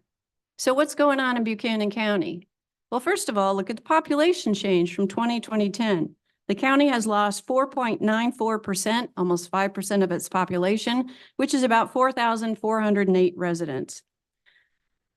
Pretty big decline compared to what the state is and what the United States is. If you look at Buchanan, how Buchanan County is doing in terms of educational attainment, and here we're talking adults 25 years of age and older, notice that 48% of the county has a high school diploma or less. 7% have an associate degree, and 15% have a bachelor's degree. I will tell you based on this data, which comes from the All Things Missouri data set, Buchanan County is behind the state averages in nearly every aspect of educational attainment, somewhere between 5 to 10% in every one of these categories. More facts about Buchanan County. Buchanan County has the highest high school dropout rate of any county in Missouri, 6.5% versus the state average of 1.7. 6.5% high school dropout rate. I also want to point out for the St. Joseph School Districts, these are numbers that the superintendent, who I have a very good relationship and I'm working very closely to help his efforts, you can see they have a 78% graduation rate, meaning that 78% of their students who come in and are seniors will graduate. And we have also seen between 2021 and 2023, an 18% decline in the number of graduates. You can see Benton has a decline, but certainly Central. And I would offer to governors, if you lined up our students coming from those high schools and the amount of decline in that same time period versus the number of high school graduates, it's almost identical. I would also say, and this is somewhat anecdotal, but I was talking to a friend and they mentioned, you know, when the message in a particular county has been for 10 years, not everybody needs to go to college, I wonder if this isn't what you get. Just a thought. Let's talk about funding. When we talk about state appropriation, this slide lists our core appropriations from fiscal year 16, which is 2015 to 16 academic year, to fiscal year 24, which is the 23-24 year, and then what we anticipate for fiscal year 25 or next year. Okay, so you can see these numbers.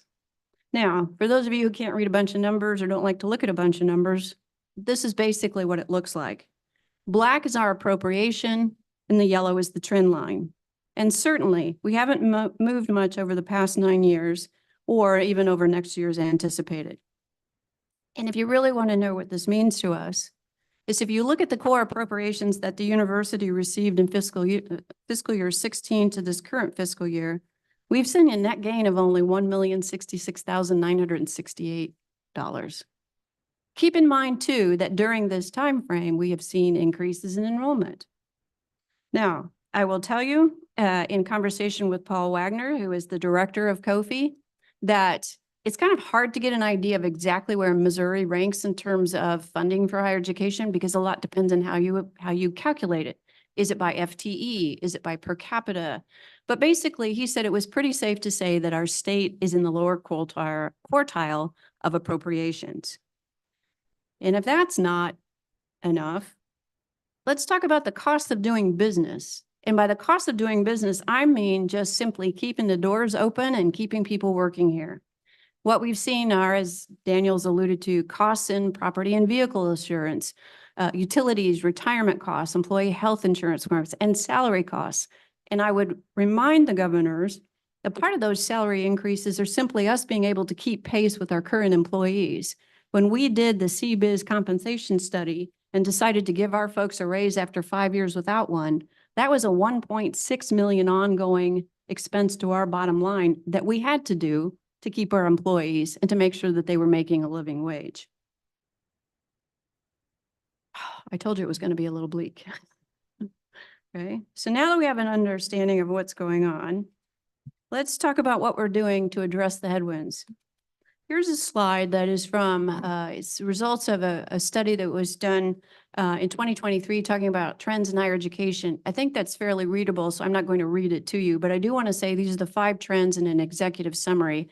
And you'll notice they say things like targeted learning that connects to future jobs, help students fund their education without taking on significant debt, invest in alternative approaches to ensure long-term financial stability, a strong link between student belonging and persistence, and investments in marketing, institutions increasingly focusing on how to quantifying their marketing results. So what are we doing? Well, let's talk about direction, strategy, and tactics. First of all, we're going to talk about this intentional and focus on identity. Kent Heyer talked a little bit about this, enhancing our academic enterprise, supporting our students and our faculty and staff, and improving university practices and protocols. This is UTL. This is the group that's going to be leading this. I can say I had the distinct pleasure of sitting in on all the presentations from our 4 finalists for this, and it was wonderful. And I am so excited about this group and to get this going because this will assist us in targeting who we are now, post-pandemic, post-program eliminations, and helping us make sure that what our value proposition is that it fits with what our marketplace is looking for. And this will assist us very clearly with our strategies for enrollment management. Because to Governor Timon's point, if you want to develop a strategy for enrollment management, you have to know who you are, what the market wants, and how do you go after it. And that's what we're going to do. This will also allow us to begin some strategic planning. As the governors will recall, in 2023, you approved an extension to our Pathways to Excellence plan. Academic Affairs is also doing some strategic plan, so there will be more to come there, but our marketing research will drive a lot of what we're going to be doing in our strategic plan. We have until 2025 to approve it, but we're going to get going on that. It will also help us with our initial preparation for our HLC visit, which is in 2026. What else? Enhancing our academic enterprise. For the faculty that are in the room, I tried to put everything in the university on here, but please, if you don't see yourself, do not get mad at me. It is simply the best representation of talking about what we're doing. And here, we're talking about technology-based professional degree programs that meet student demand and workforce needs, whether those workforce needs are going to graduate school or onto a medical school or going into the careers. But we are working to do this, and we are working to support existing program areas. One of the more interesting projects, I think, is a MoExcel application that we have in that's called Digital Solutions for a Modern Missouri. This is a $2.4 million project that is going to allow us to create dynamic learning spaces, classrooms, labs, computer labs, collaborative spaces with state-of-the-art technologies for our digital animation, graphic design, interactive design, and performing and cinematic arts programs. Our graduates will be digital content specialists that are going to fill an expected job growth need for these occupations which have positive job growth outlooks. We're excited about that. We're excited about the nursing department's nursing grant. They have a $386,780 grant from the Missouri Board of Nursing Education to offer an accelerated RN to MSN nurse educator program. And I'm happy to report that we have seen an increase this year in our freshman class of approximately 30% over last year. And what I'm hearing is that applications for next year's incoming class are above seat capacity. Strong demand there. CTAC, I've also already talked about that with the Omaha School District, so there's no need to repeat myself. But we are also launching new programs. As governors will recall, we launched a Master's in Social Work program last fall. Last fall, we had we're at capacity at 15 seats due to our provisional accreditation. Since then, we've had a site visit and received very positive accreditation review. We've been allowed to increase our capacity to a regular enrollment size of 30. And I am incredibly thrilled to report that as of Tuesday, when I happened to see Professor Gray Andrews in the hall, he said we had over 75 applications. Thank you. Excited about that. And of course, our respiratory therapy, we opened a new program with a $1 million laboratory space. Cybersecurity, we have been working to get that filled. I know we've had some headwinds with faculty, but that's moving along. But I am happy to say in our launch of that of 2021 with 4 students, we are up to 19 in 2023, and we've just barely started. How else are we doing this? Supporting our students' success, improving the collegiate experience. You heard from Dr. Golter about our Griffin Gold Community Standards. I could not be more thrilled with that program rolling out. Our athletics. The bottom picture, which looks like something that could be on campus, it's not. But I wanted to talk to you about, because of the success in our funding for CTAC, we have been able to redirect $2.5 million from CTAC funding, the state ARPA money. Awaiting final approval. So far, the governor supported, the House has done it. But this is to create a student success library hub, space within our library where our students can go, they can work, they can collaborate. It will be an updated space. It is going to be fantastic. Our library has not been updated since 1988. So we, hopefully, it has to go through the budget process, but we have been working to come up with a plan. We've met with architects to draw up a rendition. And having had a son who recently graduated from law school, who was going to the law school for collaboration space, and Garrett, I see you smiling, so I know you like this idea. This is a wonderful upgrade, and I can't tell you how excited our librarian is. So we're very excited about that. But doing more for our students so that it's a better experience here for their development, for their education, so that when they graduate, not only are they well educated, but they are adults who are well poised to enter our society. I also want to talk about supporting faculty and staff. We heard from the provost about the Summer Fellowship Faculty Research Grant Program. I am absolutely thrilled that this has gone so well. This is something that I brought from my previous institution, which I feel is important to give faculty, particularly our faculty who are so engaged in applied learning and research in summertimes, an opportunity to have the funding so that they can do their research. We're also bringing back faculty sabbaticals, which are incredibly important to the professional development of our faculty. And I'm really pleased that we were able to bring this back and start to hopefully grow this. And then for our staff, I've had conversations with Daniel about how do we reinstate some of our staff professional development funding that had gone by the wayside. We want to do some of those things because professional development is how we grow our own, and we do a lot of those good things here. I also wanted to mention, I've talked to governors many times before about the strategic hiring process. Moving this onto the staff side allows us to deploy our resources very strategically to look at salaries. We've been doing great work in physical plant to look at the trades that we need to hire and how to be competitive in our market. And this allows us to do this.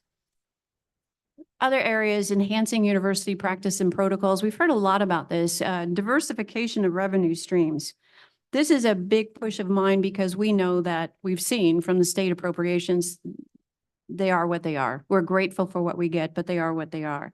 And basically, it's what other funding can we get? So whether it's leasing the pool to the city, working to create a workforce development that has some revenue streams with CTEC and courses at the incubator, and the Chief Summer Internship Program, which has really been good. We've been doing that. You heard from Daniel about the budget education and the efficiency with software implementations. We know from tech services, they have a wonderful laptop refresh program so that we actually have a strategy for deploying technology laptops for those that most need it. IT security, the governor's walked through obtaining the MFA today. Congratulations. That is a huge plus for us because it will allow us to get cybersecurity insurance, which will help protect us as what we need it. Purchasing is, we'll be rolling out the Jagger contract management system. Governors know about that. And with HR, rolling out new employee evaluation processes, as well as university policies. We are establishing a policy library, which will help us maintain our policies in a coherent system for better tracking, better implementation, and better revisions. Again, summary of just a sample of some areas, but just a summary of some things. So I wanted to leave this with a positive, and I think what you've heard today from the reports, hopefully from my clarification, we are moving forward with clear direction and sure purpose. And I am excited about the future and eager to tackle the challenges that await us. And I'm happy to take any questions. Questions? Very informative. Thank you. Yeah. Thank you. You're welcome. Oh, thank you. I do have a question on our service counties. I thought it was just the 5. If you go back historically, and I found a 2003 document, and it talks about the 10 county. And if you look at our fact sheet, we list 10 county service area. I don't know where that came from, but finding the actual list of 10 counties was rather challenging.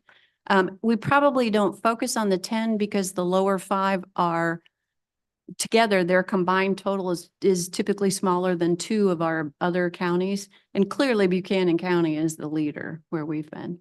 Does that give a county any benefit or any distinction, or is it anything we can use as a marketing tool? I mean, like I didn't know Clay was part of that, and Plaid, that obviously the population areas. Yeah, I think to Jeffrey, it kind of points us in the right direction. And, if you think about what's been going on in Platte County, they've had about an 18% growth in their county. So we know it helps us kind of point where we need to go and where our markets are. I think, when you talk about proximity and affordability, how far can you go for it to be, you're too far away in another county. You've got to kind of leverage those. Which message will it be? We're the closest school to the Northland. I mean, Northland in Kansas City. Yes, For that, if you're gonna drive, that's 30 minutes. right. Well, and if you We're look on at, our way.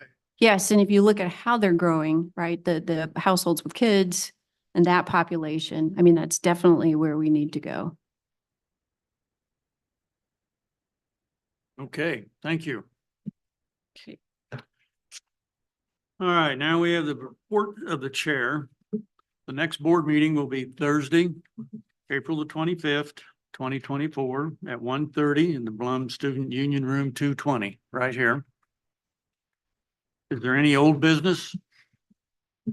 Chair, Any new? Mr. Chair, is one, not really old business, but a thing I would, because you were part of it as well, I would like to at least make the comment that you and I were invited to speak to Faculty Senate, which I had never had that opportunity before, and just wanted to say how much I appreciated that they invited us and wanted to have dialogue. And I viewed it as incredibly productive, and I hope that that could continue in some format where, back to our student governor, kind of his point of communication going on, because we're all on the same team. And Dr. Taylor is here, the president of the Faculty Senate, and was facilitating that. And I just found that very, very helpful. I was tremendously impressed by our faculty, number of things I was just unaware of. I mean, of length of tenure, and certainly the passion for the students and student success was admirable. And I appreciate, you being part of facilitating that as well, Mr. Chairman. And I just hope in some format that could continue, because I think we all benefited by that. Well, I agree with you, and it was an honor to be invited, and I appreciate that, Mr. Taylor. And I didn't know what to expect, but I enjoyed it tremendously, and I thought it was very helpful and fruitful. The communication, as you mentioned, was great, and in a non-formal setting. And I appreciate you joining me as a past chair and with those reflections, and our offer, or maybe request, to continue that periodically at their convenience, I think is important as well. It was a positive day. So again, Mr. Taylor, thank you for that invitation. Is there any new business? Okay, there being no further comments or questions, a vote will be held to close the meeting pursuant to Missouri statutes 610.021, sections 1 and 2, 3, and 13, to consider legal matters, real estate, personnel, and other matters protected by law. Do I have a motion to close the meeting? So moved. Second. Any discussion? All those in favor say aye. Aye. Those opposed say nay. The motion passed. We'll take a 10-minute break and reconvene in closed session. Thank you. Oh, and one other thing. I want to thank the audience for attending. I think almost every chair is filled, and I think that's helpful and informative, both sides of the aisle here. So thank you. Please come back again.